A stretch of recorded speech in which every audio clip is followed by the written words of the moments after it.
Well, you can see the common thread, right, with everybody who spoke and how much this sisterhood means and how he's created it.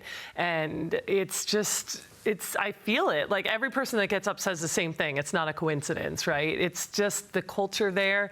And you feel like you can count on whether it's the younger generation, the older generation. It's just all a sisterhood. We've been through everything. You know, it's funny because Geno was saying that everyone who played for him is like a great actor who played in a play. And I say same script, different cast. And that's what I would say to the younger people who would say what they're going through. And I said, he did the same thing to us, same script, different cast. And that's what happens there. He hasn't changed. He's had to adapt to a few things with social media and that sort of thing. Yes. Of course.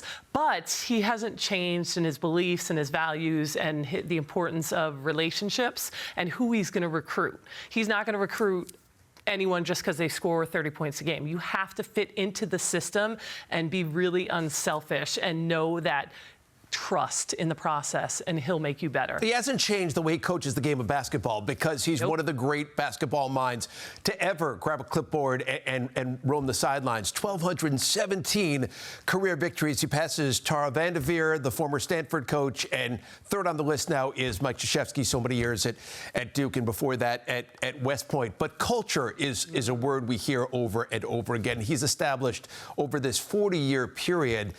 You've talked about it so many times, a sisterhood, but also a culture of what's expected. And players come in there, they know what's expected of them, and if they don't know, they're going to learn it. And if they don't learn it, they won't be there that much longer. Well, you come to UConn for a reason. You come there, I mean, he's very transparent. You know why you're there. You know what's going to happen to you when you're there. If you want to get better, if you have to be, you have to fail to grow. And I think that's what he kind of teaches you there, that it's okay, even the best fail. And that's how you get stronger.